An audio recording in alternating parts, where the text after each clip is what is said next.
What's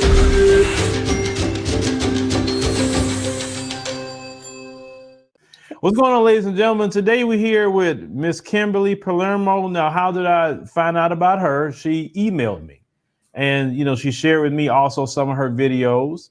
And I said, okay, well, I was actually wanting someone like Kimberly to come on the show. If you watched our interview with Jane Elliot, the other young lady, Alyssa, that came on, she was speaking about the issues in America in relation to racism, white supremacy.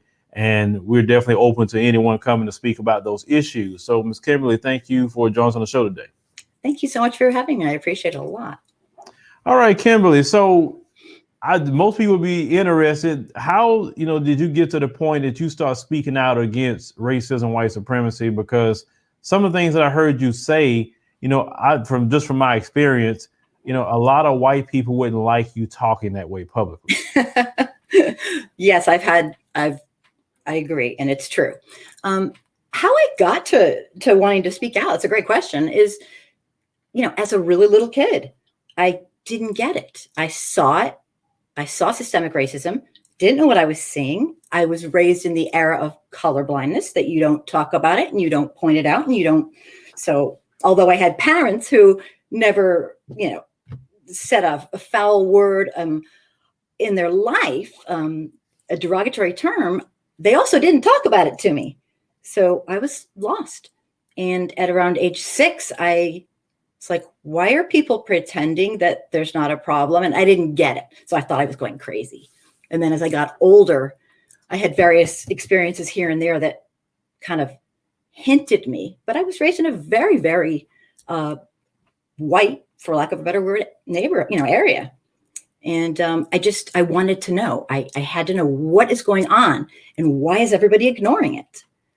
So that's kind of the start of it. When I was 12, we used to, little true confessions here.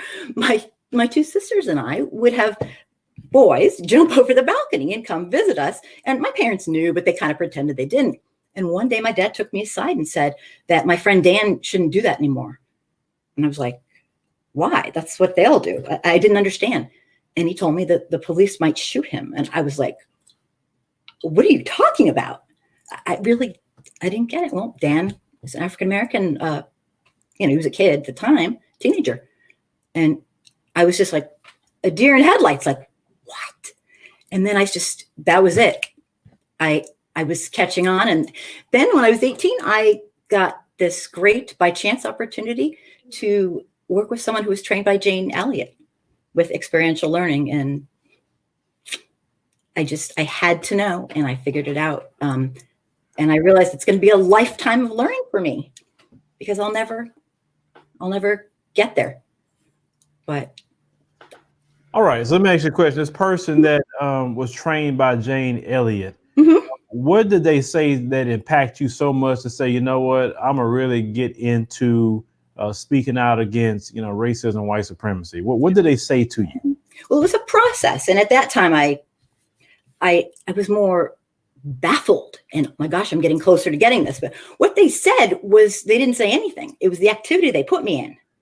They put me in an experiential learning activity, which blew my mind, because I had never experienced anything like that. And I learned pretty well vicariously. I don't have to experience everything, but this was a real simulation. And they put me in a group, and they had one person enter the group who had a different culture than everybody else. And the cultures were made up. They were invented. And certain things were appalling and certain things weren't. And that experience, entering a group of people who acted like I couldn't do anything right when I hadn't done anything, just opened up my mind to different biases, and it just went from there. And I ended up graduating from my college. I turned out to take a major, majored in what I guess they'd call it multicultural studies. I'm not sure what they call it now. It was a long time ago. But so it was I kind of morphed, slowly learned. It was very gradual. So you mentioned earlier about the area of color blindness. Can you explain that doctrine? Because I've heard many white people say, well, I don't really see color. And I'm like, how do you don't see color when the whole system was built off of slavery, Jim Crow, how you don't see color. So could you explain that to me? Absolutely. I'll do my best. Part of the, and I've tried to go back and reflect and trying to become a person who can educate other white folks in anti-racism means I have to delve down deep. This is not like a hobby. This is a lifestyle. And I have to be willing to answer the tough questions and look into my own past and, basically drop my ego at the door. And this is going to be a humbling experience. I'm going to make mistakes. I'm going to mess up and I'm going to have to learn from them and just do it. Being raised in the colorblind era, for me, it was that my parents never said a word about any of this. I don't know if they thought I wouldn't notice that not all people are peach and pink, but like, for example, I was in third grade. I had a black African-American teacher, a male, which is kind of rare because I'm a little old. And I had one little boy in my class named, and this is funny, named Charlie Brown. I don't know how he got named that. We were in, third grade. And my teacher was really, really extra mean to him. And I noticed. And I was like, why is he being so mean to him? I didn't quite get the whole color thing, but I knew something was different. I was a slow child. But being raised in that era, we weren't educated. We had whitewash history, obviously, in school. So we didn't learn about Jim Crow. We didn't learn about sundown towns. We didn't learn about the Devil's Punch Bowl or anything. We didn't know what black codes were. We just kind of were taught this very, very whitewashed, beautiful picture in school. So my parents might not have said a slur in their life, but they certainly didn't teach me a single thing. So as a child who was responding to the world, looking around, I didn't get it. I knew something, I was missing something, but everyone was pretending it wasn't there. So colorblind thing is a really strange thing. It's almost like we're supposed to, I just see a person. It's a really disingenuous philosophy in my mind, but that is kind of how we're pushed. And I've met adults today because I work with beginners. I work with white folks who kind of see something going on, but they're afraid to talk about it. They don't know what to say. They don't want to say something wrong. And, they don't want to say the word black because, oh my gosh, it's a mess. White folks do not know how to talk about racism in America. And that's a real problem because we perpetuate it by pretending it's not there. And sometimes I think what people really mean to say, when they say, I don't see color, you're going to laugh because this is pretty bad.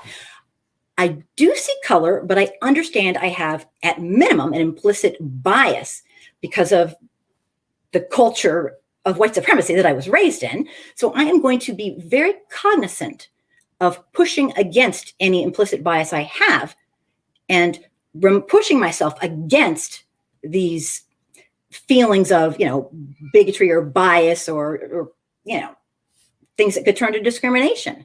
So, but that's not what we're told. That could be what they're trying to say, is that I'm aware of this as much as I can and I'm working on it and I'm going to do the best I can. But when they say they don't see color, that's just rude. And they don't. So white folks need to be educated, and it's a lifelong venture.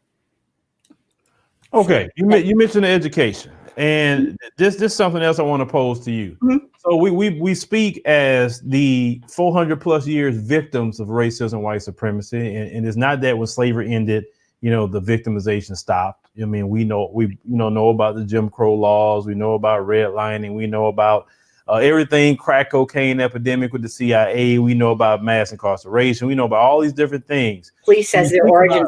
Yes. So speak about racism, white supremacy. Let me ask you a question. Why is it when we talk about racism, you have some white people, not all, will say, well, how do we fix racism? And like, why are you asking the victims to fix a problem that was created by, your ancestors? Why are we always asking us to fix things? So didn't we do enough during slavery to build America? That's a great, see, that's the thing. Part of my thing I try to impress upon the people that I meet in what I do is that it's way past, I must have said this 50 times every day. It's way past time for white America to take racial responsibility. We have never taken racial responsibility. Now, sure, we personally might be like, well, we didn't do anything. But by doing nothing, we were born into the society just like everyone else. By doing nothing, we are doing something. And that's perpetuating the status quo, which is systemic racism. And it's disgusting. It's not fair. It's not right. And people oftentimes think, well, you're just trying to make me feel guilty. It's like, no, I'm just trying to make you act like a human. And I don't mean that rudely, but acting like a human is a really cool thing because we can think and we can analyze and we can be afraid and be told terrible things and we don't have to act on them. We can say, yes, I heard this, this, and this, propaganda, stereotypes, rumors. But I also was 5 and I used to play with kids that didn't look like me and they were my friends. So we can think, we don't have to act in this kind of instinctive, whatever we're doing. So I think it's not the responsibility of the people who were oppressed, historically marginalized people to teach the oppressor. I guess that's a good way to put it. I mean, that's why I feel like the more white folks who catch on to this and dedicate themselves to a lifetime of learning, we should be the ones to educate other white folks. It's not the responsibility of the people having to live in this BS all day long to also, as their second, third, fourth job, educate the white people. It's ridiculous. We created it. We need to, I don't care, if you just got to America from another country, we did this. We benefit from it. It's time that we just give a shit about our fellow humans. It's just being human. It's nothing out of guilt or anything like that. But people they get just nuts. They get so defensive and it's a nightmare. Did that answer your question? Kind of? Yeah, and I'm going to go into another part of something you just said. Yeah. You mentioned the word guilt. And so let's talk about just doing wrong things, right? The normal human response to the way God has set things up, that if you do something wrong, you feel guilty, right? Yeah. Or you participating in wrongdoing, you feel guilty. Is that right? Absolutely. Okay. Absolutely. So maybe, let me propose this. The guilt that they're feeling, and maybe you can answer this. The guilt they're feeling is, maybe let's say somebody in 2020. No, you didn't enslave nobody. No, you didn't put nobody in Jim Crow. No, you didn't bomb Black people's churches. No, you weren't in the Ku Klux Klan. You weren't in none of those things. But do you feel the guilt when Black people talk about this comes from, you living in a system that benefits you wholeheartedly? This. There are people, Black people have been in this country for over 400 years.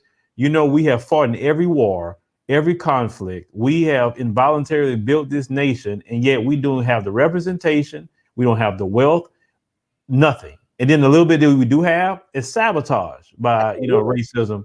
So the guilt, do you think that maybe it comes from living in the system, that's just wrong?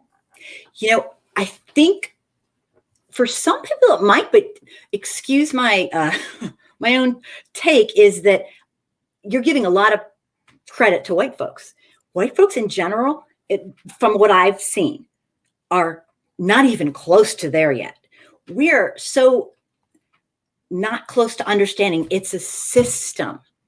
We just think when someone says, that's kind of racist, we think they're calling, they'll talk about racism. They think we're talking about interpersonal racism. They don't even understand at that level that it's a system. And this is just my opinion. I'm sure some people do, but I don't think we're there yet. That's how uneducated most white folks in America are today. And so the guilt, I would go down to even lower level, is, first of all, they probably never thought much of it in their life. And second, they probably reflect back on maybe they were a party to thinking things that are actually really rude if this new information is true. But to say that they feel guilt because they know they're benefiting. I honestly don't think most white people are evolved enough to even know that. And what I say, it might sound strange. And I'm not saying, I'm not being an apologist. I'm literally saying we are so out of it, out of touch with anything but our own little bubble. I mean, white folks don't even know that race is a human construct. They don't even know the basics.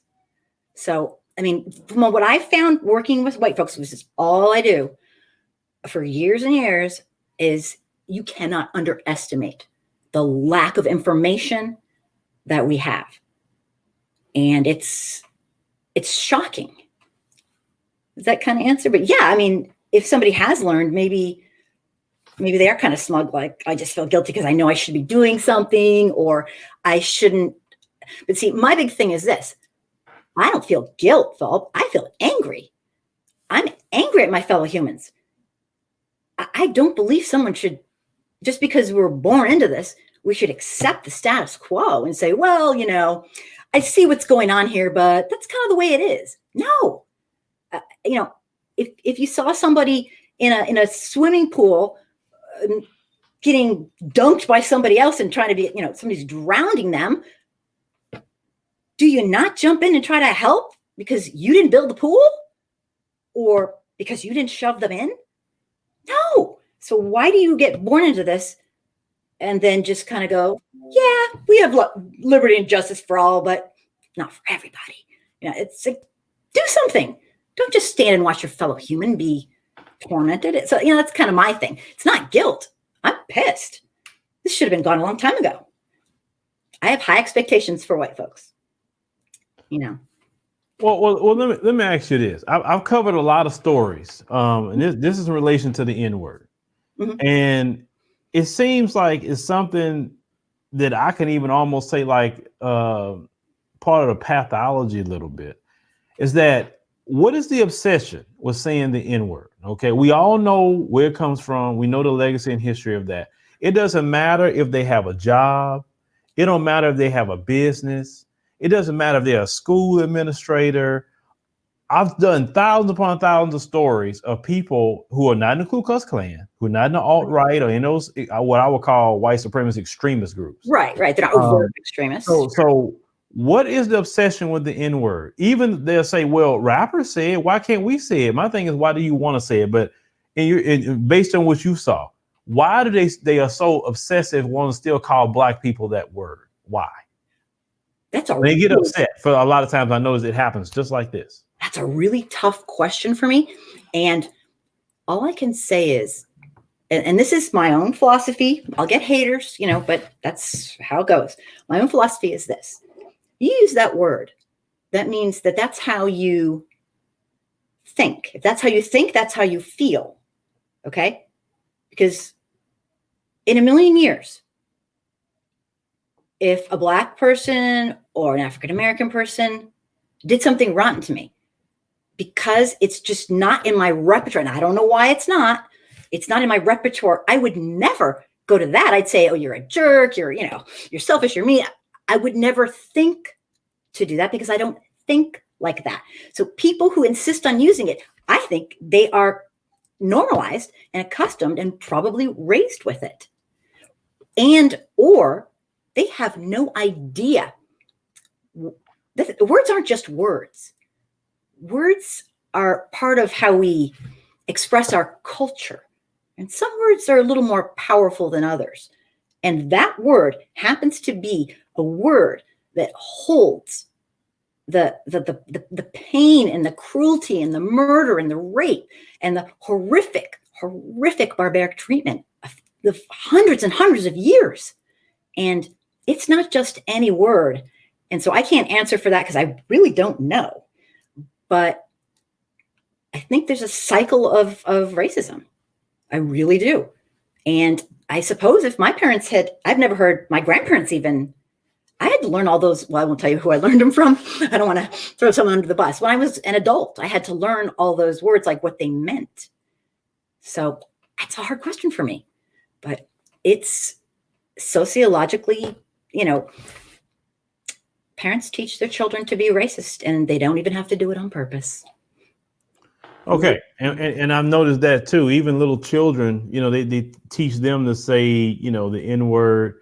And now let me ask you another question. Do you believe that, black and white people, based on, at least in America for the past 400 years, right? Do you believe that black and white people could coexist with each other? Because black people have done everything that's been asked of us in this nation to follow rules, be the safe black person where you're not really too, militant or revolutionary. Can't have any emotions, can't be angry, that's for sure. You can't be angry. That's just a human emotion, right? Mm-hmm. So with all that being said, we are so micromanaged. Do you believe that black and white people could really coexist the way things are in America? And I'm asking that question because I look at based off of treatment, based off of the police, based off of public policy, based off of the justice system. I mean, everything is so skewed against the black man and black woman in America. But what is your opinion to that? This is not going to be a popular opinion, but as it stands right now, white America has a hell of a lot of work to do if we're ever going to get there. We need to be educated. And I mean, over time, a lot. I mean, not comprehensive programs from bottom up and top down. As an educator, we can learn and we can get this because I've seen it done. I've seen it over and over and over again. The problem is our culture right now is obviously right now it's completely out of control, but I haven't given up hope, if that's what you're asking personally, but it's going to take, see, here's the thing. Black folks and African-American folks are having to work extra hard every day just to barely get what everyone else is. They're working, I've heard the expression, doubly as hard for getting half as much. And I believe that's true. And you shouldn't have to be a superstar to make it in America. You shouldn't have to be the absolute best athlete, the absolute most academic. That's not fair, And what's going on right now is systemic racism is absolutely permeated every system of our life. It's what our nation was built on. So until the white folks catch up and educate themselves and educate other white folks, I don't think a lot's going to change. Now, that being said, white folks are not heroes. We are not the stars. We are not the leaders. Because you see, we've had hundreds of years to do this. We've failed. We're not, running the show. If you want to get your picture on Facebook in a march, that's, yay for you. That's not helping.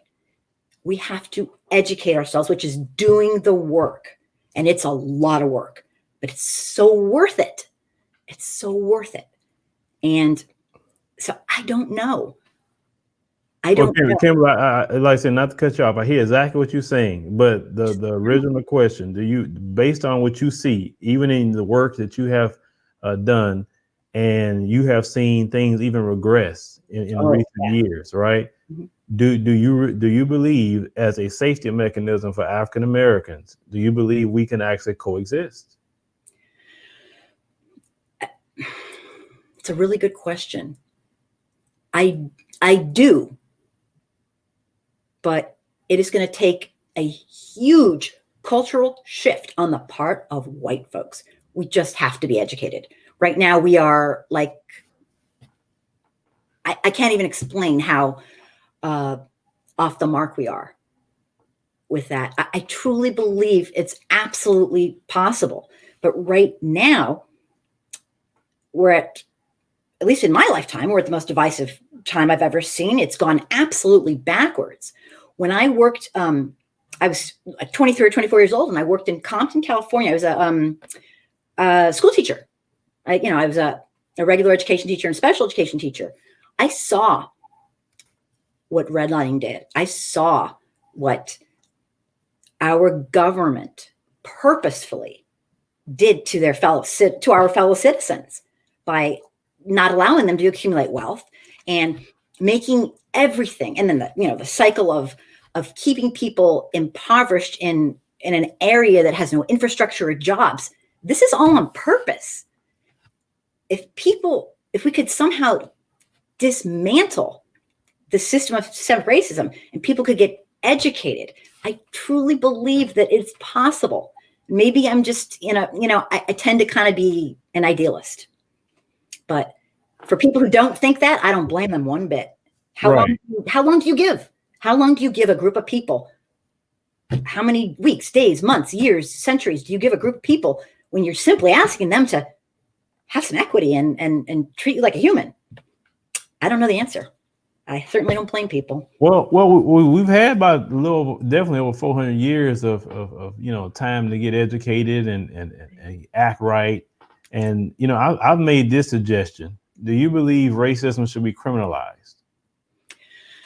Well, that's a good question. Unfortunately, laws can be circumvented, and laws you can't change someone's heart. Correct. You just can't. That's disgusting. And I don't know if it should be criminalized, but I definitely think there should be consequences for certain behaviors. There really should be. And, part of social media, not all the fake stuff, but for a while, social media was kind of doing that.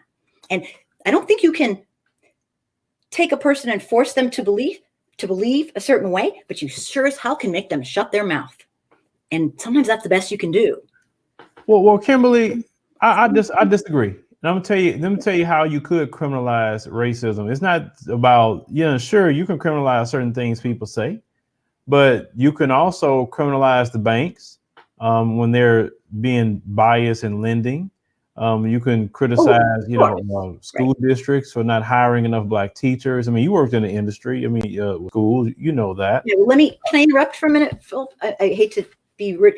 I'm not saying you can't criminalize it, like they do. And I mean, there's hate laws and so like that. I'm just saying on an individual basis, you can do things to get a person to do the behavior. You can't get them to feel it, but laws, there should absolutely be laws. But okay. Yeah, I get what you're saying, because in the UK, they even have hate speech laws over there. Yeah, my Australian friends hear what happens here and they're like, that's against the law. And I'm like, no, it isn't. My friends from Australia and England, they can't believe. I'm like, no, you can do that. They're like, what? So, I mean, I've given that some thought. I mean, I don't know what it's going to take, Philip. I really don't. But well, let me ask you another question. You made a video and you said, and I quote, "White America has a love affair with racism." And before you answer that, but earlier you stated that a lot of white people just don't know about racism. So how could they have a love affair with racism they don't know? I mean, because racism and white supremacy is like a religion in this country, literally. Yes, absolutely. And the problem is this: it's a huge continuum. Like I feel like the answer to "Are you racist?" isn't a yes or no question. It's whether you're just implicitly biased, or whether you're, basically burning crosses, being a insane person. And I think it's a continuum. And so some people might just be so ignorant, but I don't think now in this day and age, people who are over a certain age, there's no excuse. But I think a lot of people do not understand what implicit bias is or subconscious bias. They're just out of touch with who they are as a person.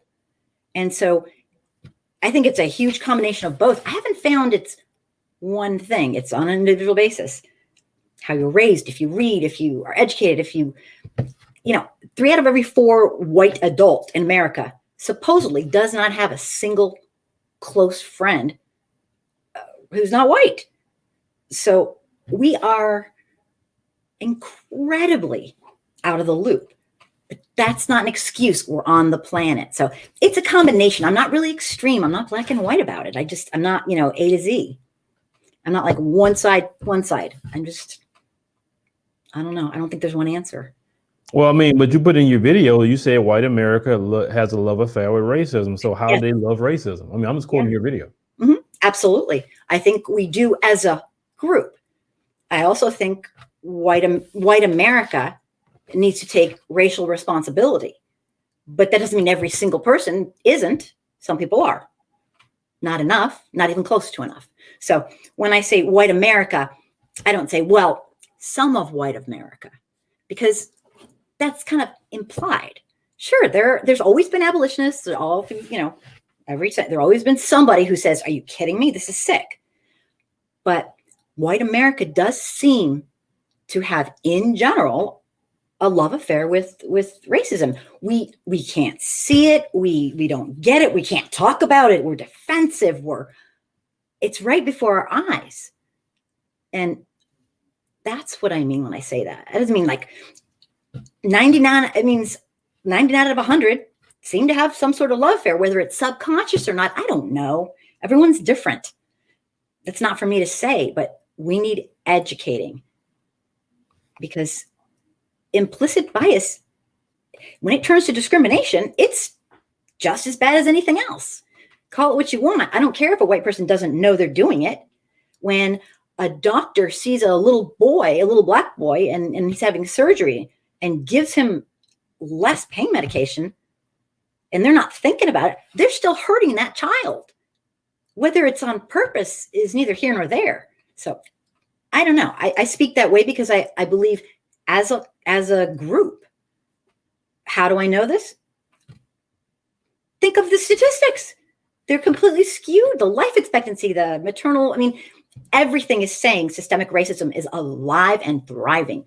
It should have been gone by now if we didn't have this sort of strange, I think capitalism has a kind of a symbiotic type of relationship with racism too. I don't know. I don't have the answers, but all I know is we still have it. So we're still. Let me ask you this. And we see this a lot. Why is it that Black people are blamed for everything? Even though we don't run the country, we don't control the Senate, we don't control the House, we don't control the Supreme Court.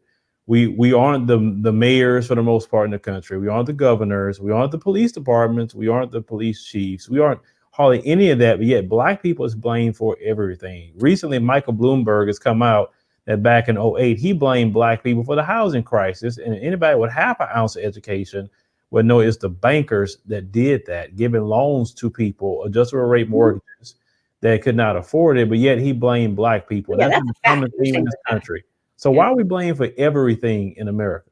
I have been asked that before, and I have no stinking clue other than, I can come up with stuff, but it's part of it is, sociologically speaking, white folks have never, ever faced what we've done and what we're still doing.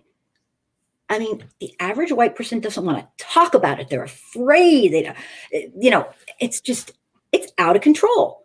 It's been years and years and years and years. And we just don't talk about it. And if we do talk about it, it's with other white people.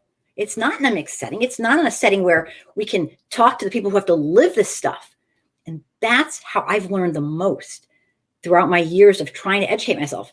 Not from books a little, from human beings talking like we're doing, telling me their life and what they endure. And they tell me this from all over the country. They don't know each other. They're not making this stuff up. It's not a big conspiracy. They're all living the same type things because of our culture. We've just never faced it and dealt with it and repented even. How can we repent if we won't even admit it? Half the white folks in America think we're in a post-racial era because either we ended slavery, it's been over technically. Of course, they don't understand the 13th Amendment, so they don't, get that part.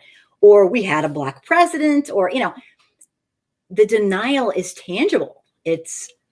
So I see what you're saying, and we do that constantly. And it's the sickest damn thing. It's like we're taking not that Black folks are victims, but we're taking the people we've been cruel to as a society and scapegoating them more. We should be doing the opposite, is looking at ourselves and trying to figure out how we can be a part of the solution.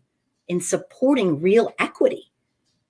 It's in our best interest to do so. White folks don't quite get this, but it is not. I mean, unless maybe as on an individual basis, you're having fun doing it. Like, yeah, I love being a racist. It makes you feel good about yourself. I don't know, but it is not in our best interest to be like this. I mean, it is incredibly harmful. And why we do that, I feel like systemic racism is a crime against humanity, an ongoing one. I have some extreme views, but that's how I feel, because it deprives you of so much every minute of every second of every day. And I got all this from talking to people, lots of people. So I don't know. Well, I agree with you that white supremacy is a evil, demonic entity. I agree with you because I have not seen anything good it produces. It doesn't show equality for human beings. You look at our world policy. We will go do things to people in other countries underneath the guise of the CIA. We'll kill people. Our country will steal resources and do all kind of other things to people just so they can have things. And they only do it in people's countries who are non-white. They don't go in white countries and do any of that, which would lead me to say how evil the system of white supremacy can be. Now, let me ask you another question. We talk about reparations. That's been something we've been talking about. And when you mention reparations, a lot of white folks get angry. A lot of them get offended. They get ornery. And they say, I'm not paying you anything. We're not paying. But notice everyone else got money, like the Japanese got money. No one said I'm not paying them anything. The Jewish people, when they came here, they got money from the U.S. And the U.S. had nothing to do with the Holocaust. Right. I don't really get that either. But yeah. So the question I have is, the true Holocaust in America was American chattel slavery against the descendants of Africans that were slaves in this country. Why does they get so angry and upset when we ask for demand reparation? Right. There's a debt owed. Yeah, I think it all falls back to most people, no offense or anything, but most white folks don't even know what reparations are until it came up in this Marianne Williamson. She brought it up, and I'm really glad she brought it on, kind of put it on the table, even though she's not running. She got the subject to actually start being talked about. But before that, I don't think most white people even knew what they were, to be honest. I mean, the levels I'm getting are people who are like, huh, what's that? I mean, I think it's all in the same thing. They just don't get it. If you're looking at what's happening now from a completely ahistoric view, you don't know about sundown towns. You don't know about Emmett Till. You don't know about lynchings and these horrific systems of black codes and black wolves. Your opinion about what's happening today is totally ahistoric. You might as well have no clue, because you don't.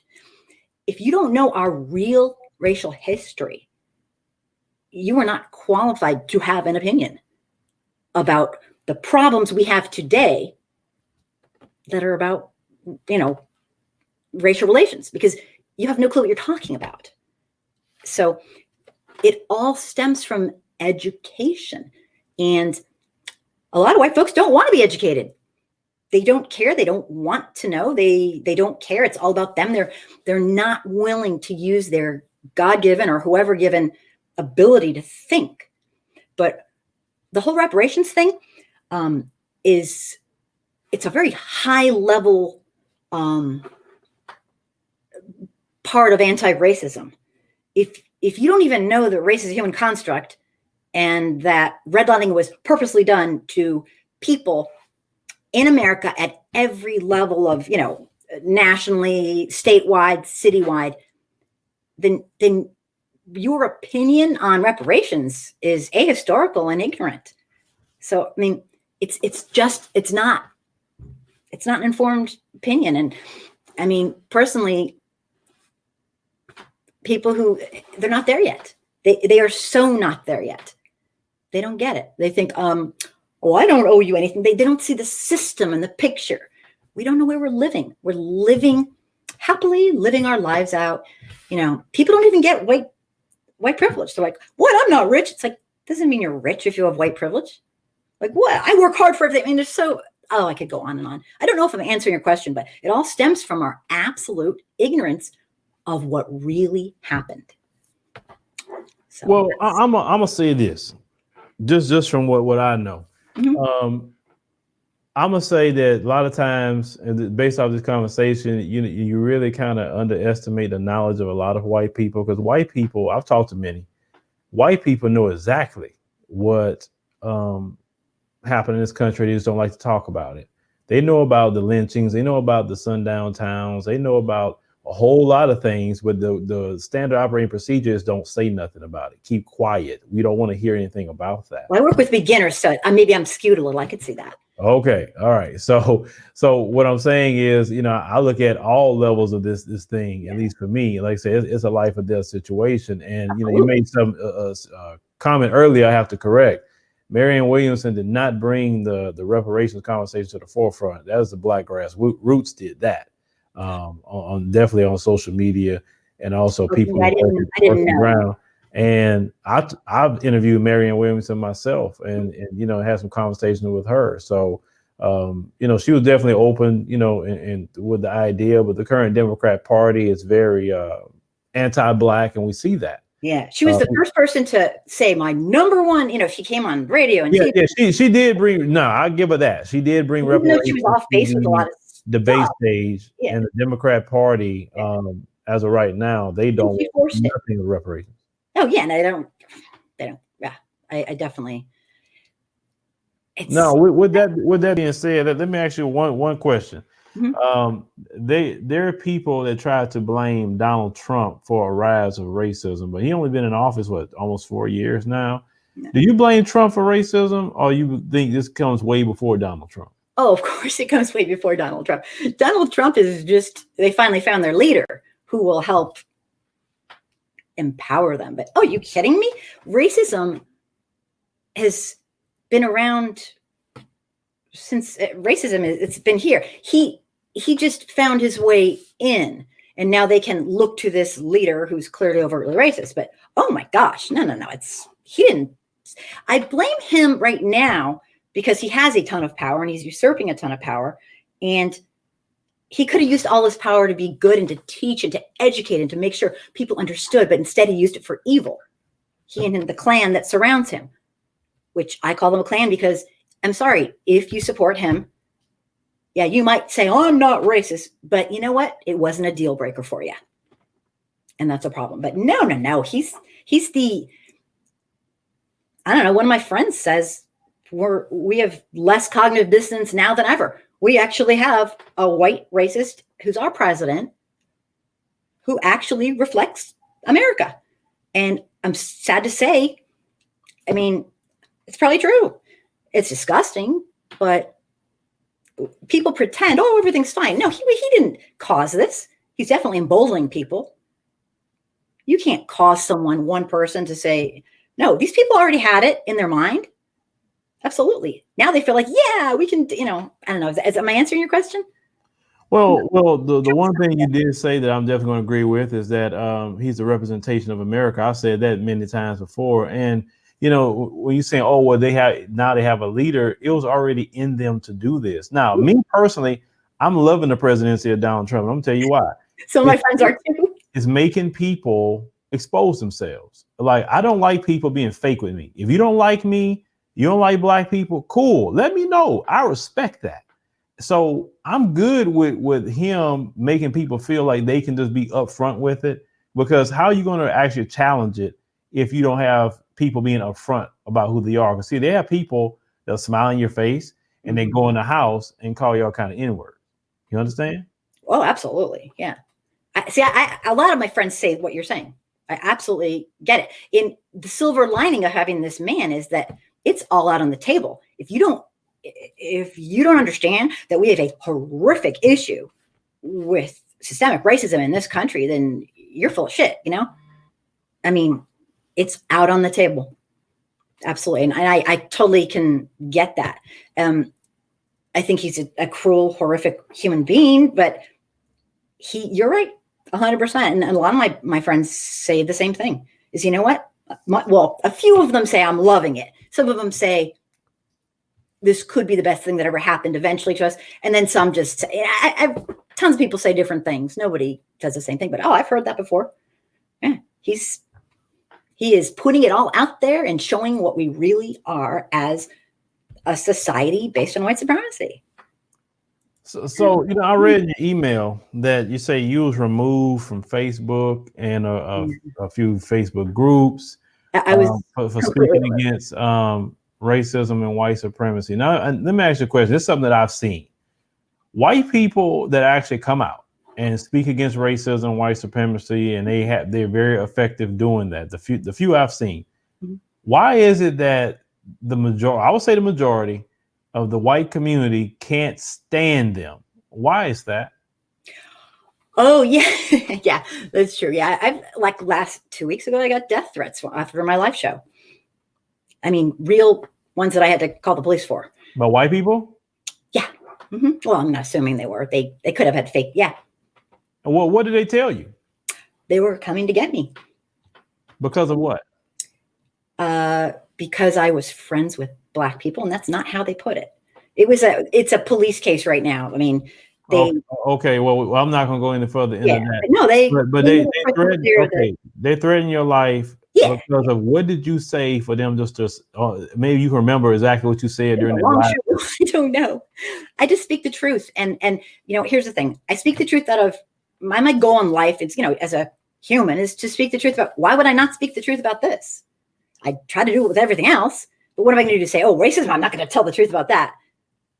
So I do. So clearly, the truth hurts, and they must have something in their life that they've been feeling really bad about. And but yeah, that's a little out of control. But why do white folks hate me? Like my YouTube mail is, oh my God, it's vile. It's like scary.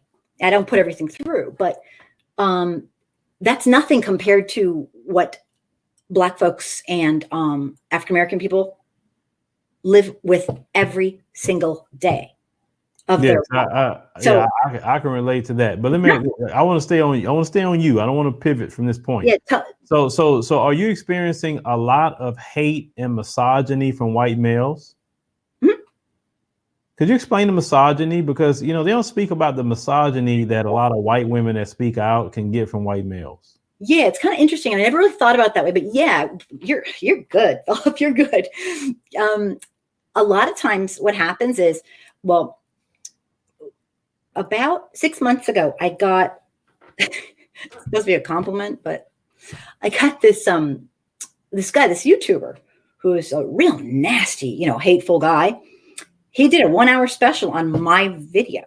I'm nobody. I'm just some white lady who gives a shit, And he did a special on my video, and it was like, whoa. So I thought, okay, I'm going to listen to this. What could he have to say? And I'm expecting, silly, naive me. I'm expecting point, counterpoint. He's going to, the history that I speak of, the facts. He's going to, no, he called me a fat, old, disgusting lesbian. It's like, what about systemic racism? So a lot of times I never get, well, I don't say never, but probably 99 out of 100 from the white men, they are pissed. How dare I be this race traitor? And I'm just like, oh my gosh, that shows me where they're at. They don't even understand. They at the most fundamental levels, but they say I'm ugly, I'm old, they just make fun of my appearance, I guess, or because they're gonna get me. And it just, I guess, my feelings are hurt, whatever, but they don't have a point because they know it's not right. So you're saying not only they're practicing a lot of misogyny, I mean, you feel, greatly threatened from what you're saying by the men in your communities for just having an opinion, your freedom of speech. I mean, how does that feel that you don't even feel protected by white men? I personally, I judge each person on an individual basis. I don't care if you're a white person. I wish there were tags, because the person has to prove to me, and I don't like stand out and say, prove to me, but I don't let my guard down until I approach the issue. I usually do, because I just want to get it out there. I'm going to get it out there right there and then. And I'm okay with people still learning. I'm not like this arrogant person. Well, you don't know enough. If they want to learn, I will bend over backwards to teach them, because that's my passion. But I am extremely privileged, and I don't have to have contact with, I work at home. I don't have to have contact with anyone who is overtly racist. I really don't. And that's a very privileged place. I don't have to go to work and deal with, nope. So it's, but yeah, I have absolutely no, people, the biggest thing they say is you just hate white people. You just hate all white people. I get that all the time. Well, how can you hate white people when you're a white person? How could you hate white people? I say I am a white person, but if you want to feel that way, you can go ahead and be in your world of denial. And I get that, but I don't hate white people. They don't get it. I believe in white people. We can do better. This is not our best. If this is our best, that's pathetic. Well, let me ask you this too, because I also noticed this. Have they, in their threats, have threatened you in a sexual assault manner, like saying they're going to rape you? Have they told you those things, those white men? Yeah, the guys who do this, they have kind of like an MO, like it's always the same thing. They never get creative. No offense, but it's always, I hope a black man rapes you. Wait, stop. That's what I get. Why are we as black men being put in their mind to do something to you? I mean, why? Why is that? Absolutely off their fucking rocker. Oh, can you swear on this show? Sorry. I'll try not. We try to keep it to a minimum. They're extremely deranged in their thought process. How's that? That's the most ludicrous thing. Who goes there? Because they're so damn racist, they can't see straight. I don't know why, but that's the one all the time. I get that. I hope a black man rapes you. It's like, okay, that's the most propagandist, sick, cruel, ridiculous answer. It's because according, I mean, would be a lie, because according to the FBI arrest records, white men lead in rapes. Exactly. It's not even, it's people who do that are, I mean, why they do it is because they're crazy. I don't know. I don't have an answer for it, but it's ludicrous. And it's like, I think they're actually trying to think of the meanest thing they could think of saying. And like, the whole thing is just ridiculous, but that is what I get. I get that kind of thing a lot. But it's nothing compared to what black folks and African American people get. So, I got a comment. All right, I won't put it through. I'll think, wow, that's really sad. I don't hate those people. I feel sorry for them. They're going to go through life with this crazy. Just hope to hell they don't do anything to anyone. But it's very anonymous, so it's hard to, it's. I actually sometimes I talk to them. And it's arrogant, but I just think like if I can just like plant a seed, like maybe they think I'm this, and I'll be talking to them, and maybe they'll realize like, oh, she's not that mean or that bad. I don't know. I'm not into the savior stuff, but I really, really, I think if you could put them in like this shack for like a year alone and just like work on them, like unbrainwash them. I don't know. I think it's like I don't know. I'm just blabbing now, but yeah. Well, like I said, I've seen that before. Even like I said, a lot of white women, deal with those issues like you, with threats of rape because they don't like what you say, right? Or they even protected in the criminal justice system. Because black men surely not protected. They touch a child, they be getting 10 years probation. Or you have cases where white women are raped by white men and they get a slap on the wrist, or sometimes don't even go to jail at all. Their future. Yeah, constantly victimizing, the women. Then my problem is with all that particular, pathology and evil, they want to use a comment like, "I hope you're raped by a black man." You see the evil and sick, twisted nature that's in their mind. It's deranged. That's how they think. That's really speaking to how they think. They truly believe in these ridiculous, ahistorical, completely propagandist bullshit lies. They're not thinking right. Like something's wrong with them. You know, to even think that something's really wrong with them. So those are the scary people. Yes, we all agree. They are some definitely scary people. We can definitely agree on that. That's why I tell the black community to stay on guard at all times. But with that being said, Kimberly, how can people get to your YouTube channel so they can see more of your videos? Oh, thank you.